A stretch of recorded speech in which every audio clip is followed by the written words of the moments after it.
जुं सः ॐ भूर्भुवः स्वः। ॐ त्र्यम्बकं यजामहे सुगन्धिं पुष्टिवर्धनम् उर्वारुकमिव बन्धनान् मृत्योर्मुक्षीयमामृतात्। नमस्कार साथियों, मैं आचार्य रमेश दसमान आपका स्वागत करता हूं मेरे इस वीडियो चैनल जिसका नाम है ज्योतिष दृष्टि। मित्रों, समय निकलते हुए पता नहीं चलता। कल जो बीत गया वो समय फिर दोबारा नहीं आता। इसलिए जीवन में जो भी अच्छे कार्य करने हैं, शुभदायक कार्य करने हैं, जितना शीघ्र हो जाए उतना ही उत्तम है। कई बार मेरे मित्रों का मुझे फोन आया, आचार्य जी, हम जब किसी बात का डिसीजन लेते हैं या किसी से कुछ बात काम करवाना होता है तो हमें सोचना पड़ता है। मित्रों, अच्छी चीजों के लिए ज्यादा सोचने की आवश्यकता नहीं है, वो तो सहज ही होती चली जाती है। लेकिन बुरी चीजें, उसके लिए जरूर आप अपने मन में चिंतन करें, क्योंकि आपका किया हुआ चिंतन ही आपको आगे लेकर के जाएगा।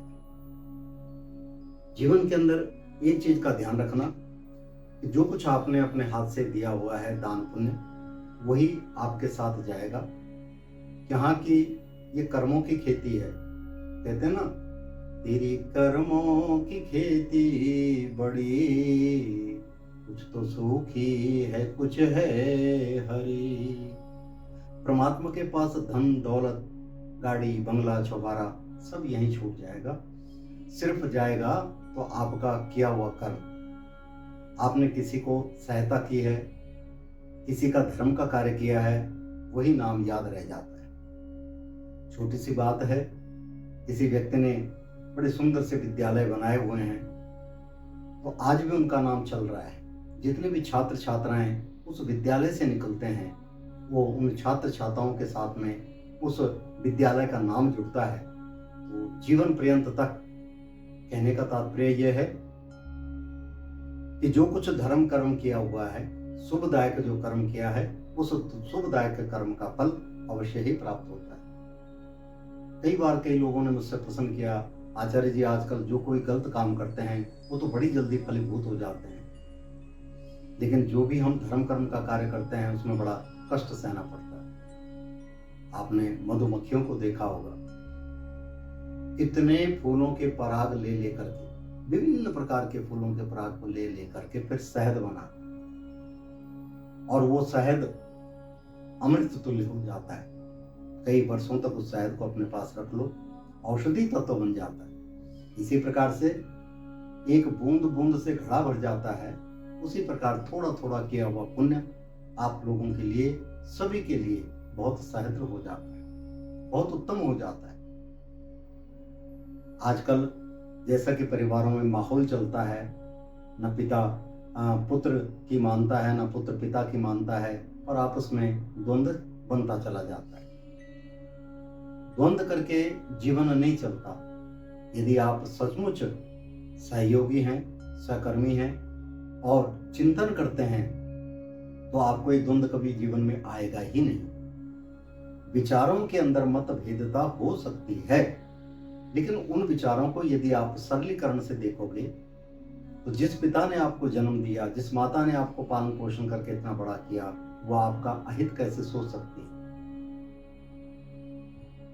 परमपिता परमेश्वर भी जब जीव का अहित नहीं सोच सकते तो फिर माता पिता कैसे सोच सकते हैं। इसलिए नित्य प्रति अपने माता पिता का अनुसरण करें, उनकी बातों पर ध्यान दें, उनके साथ चिंतन करें, उनके साथ मनन करें। जैसे जैसे आदमी व्यक्त वृद्ध होता चला जाता है, हम लोग उसे एक साइड में कर देते हैं, जबकि वो तो ज्ञान का भंडार है।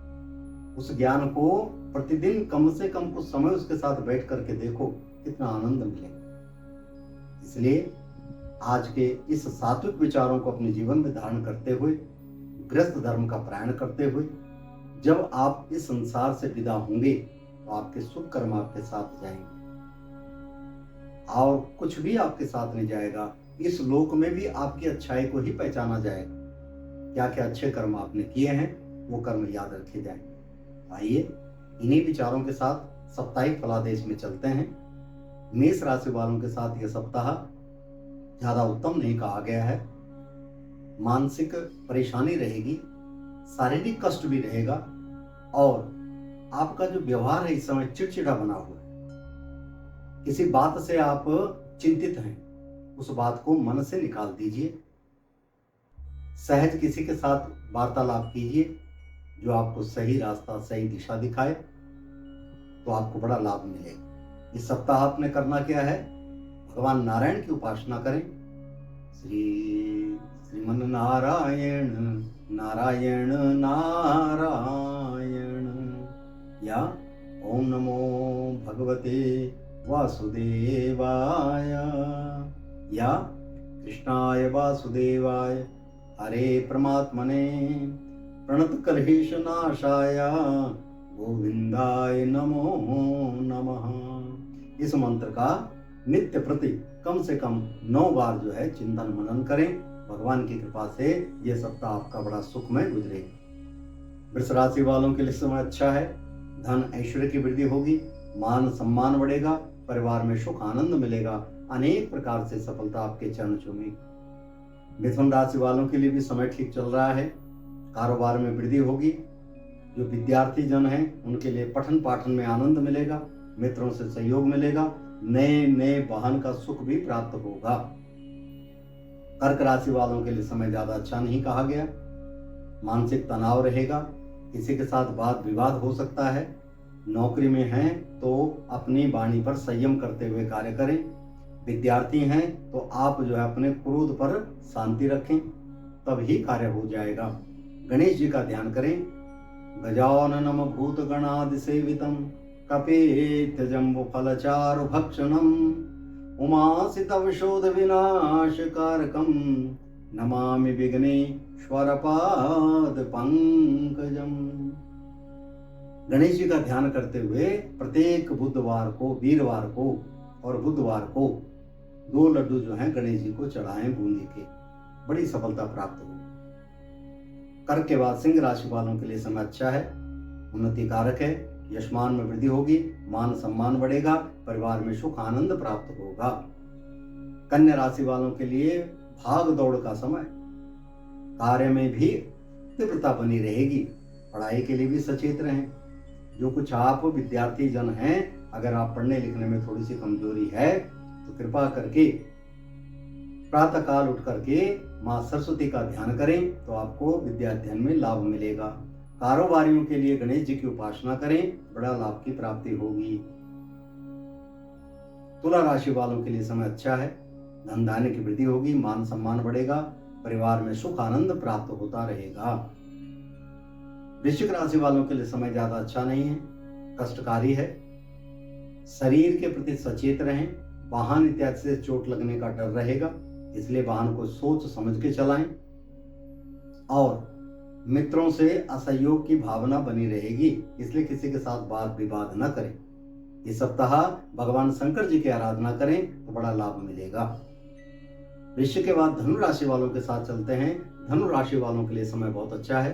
धन ऐश्वर्य की वृद्धि होगी, मान सम्मान बढ़ेगा, परिवार में सुख आनंद की प्राप्ति होगी, अनेक प्रकार से सफलता प्राप्त होगी। मकर राशि वालों के लिए समय ज्यादा अच्छा नहीं कहा गया।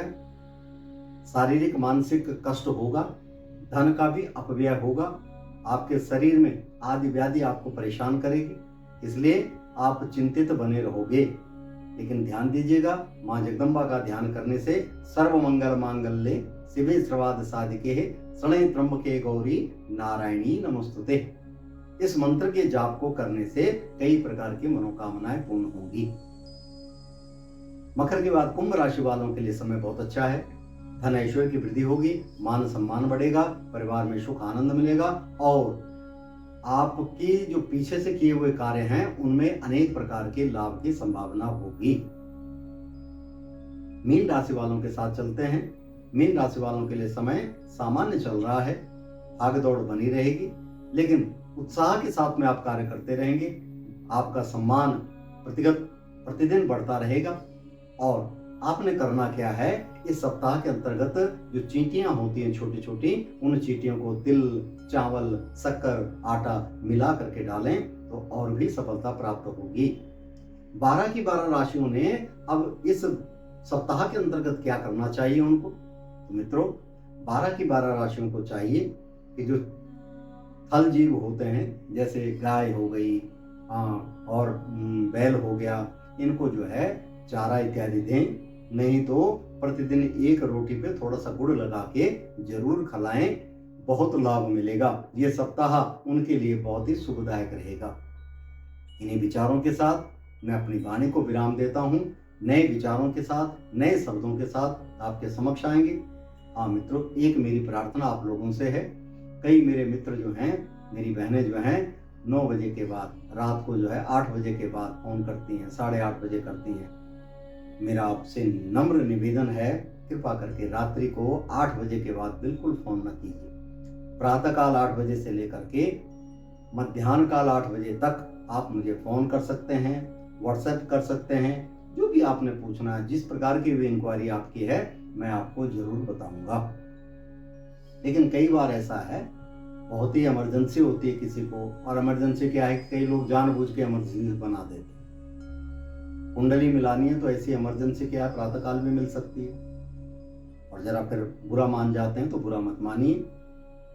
जितना प्रातःकाल अर्थात अपराह्न से पहले या सूर्यास्त के से पहले जो कुंडलियों का मिलान होता है, बड़ा सुखदायक। रात्रि में बहुत ऐसी इमरजेंसी है कि नहीं, बात करनी है और होना ही है। अब कई विदेशों से फोन आ जाते हैं और कहते हैं महाराज हमारा तो दिन हो चल रहा है, आपकी रात्रि हो रही। तो मैं उनके फोन को तो अटेंड कर लेता हूँ, लेकिन जो हिंदुस्तान में हम लोग हैं, आप लोगों से मेरी प्रार्थना है कि कृपा करके सूर्यास्त के बाद ना फोन करें, बहुत अच्छा रहेगा। सूर्य उदय से लेकर के अर्थात प्रातःकाल 8 बजे से लेकर के आप जो है 7-8 बजे तक फोन कर सकते हैं। मेरी कोशिश रहेगी कि मैं आपकी सभी बातों का जितना मुझसे ज्ञान है और जैसा उनका समाधान है वो मैं आपको वार्तालाप जरूर बताऊंगा। इन्हीं विचारों के साथ मैं अपनी वाणी को विराम देता हूँ। नए विचारों के साथ आपके समक्ष आएंगे। तब तक के लिए नमस्कार।